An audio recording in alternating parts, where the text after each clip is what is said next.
So, what happens to art when the stages go dark and borders close? It's a huge question, right? Well, today we're looking at an incredible answer, an arts festival that literally built a brand new kind of stage for young Ukrainian artists, no matter where they are in the world.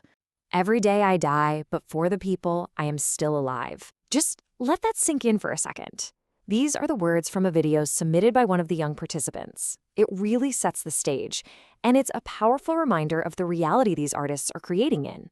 And yet, that's the whole point. That creative spark, that need to express yourself. It refuses to be put out. This is a story about resilience, really.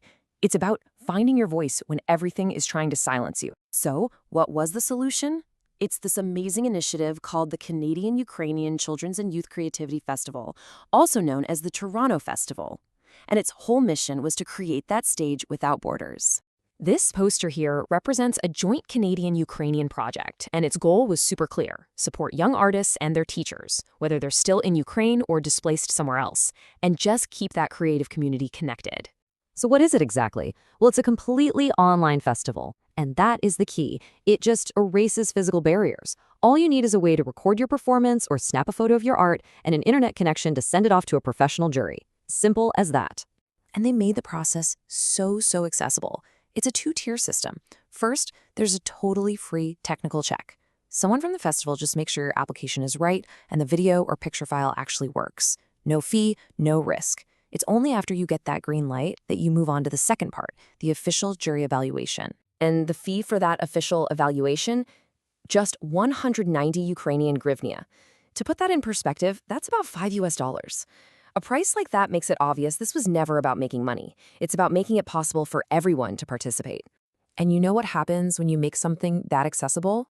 You get an absolute tidal wave of talent coming in from all over the place. A truly global showcase of creativity. I mean, the sheer variety is just wild. The competition covers everything you can think of, from singing and playing instruments to choreography, painting, dramatic readings, even video shorts. Looking at this list, you realize if you can create it, there's a place for it here. And get this, it wasn't just for artists inside Ukraine. The participant list is incredible. You've got performers from Moldova, Turkey, Poland, Lithuania. And the ages? All the way from 3-year-olds to adults. It really became this international and intergenerational stage for everyone. Okay, so when you have this much talent flooding in from all over the world, it leads to the big question, right? Who wins? Let's take a look at how the festival recognized the absolute best of the best. So yeah, what does excellence look like here? What does it actually take to stand out in a field this crowded and this talented? Well, for starters, the bar was incredibly high. The jury gave out a ton of first-degree laureate titles. That's the prize just below the very top award. The lists are just packed with them, which tells you the quality of the art being submitted was just phenomenal. But the absolute peak, the pinnacle, is the Grand Prix. And in a move the organizers said was really rare, the jury felt they had to award 2 of them. The winners were Kotovich Maria for her breathtaking painting Mountain Landscape, and Shchukin Yelizaveta for just an incredible performance on the bandura, which is a traditional Ukrainian folk instrument.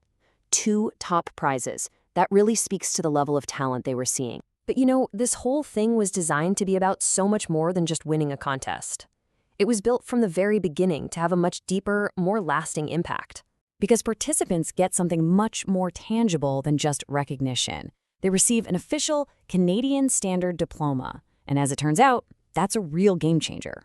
This isn't just a piece of paper you print at home. Nope, each one has a unique number that can be verified in an official database. That transforms it from an award into a real, tangible asset, a legitimate credential they can use for international university applications or for their professional artist portfolios. It's a genuine stepping stone for their future. So, when you pull back and look at the whole thing, you see it's working on these 3 crucial levels. Artistically, it gives them that valuable diploma. At a community level, it connects this global network of young Ukrainian artists and their mentors. And finally, on a national level, the organizers make it clear that 10% of all contributions go to support the armed forces of Ukraine, which adds this whole other layer of meaning to every single entry. The whole story is just such a powerful example of creativity in the face of incredible challenges. It really makes you think about that first question. When stages go dark, where does art find a home?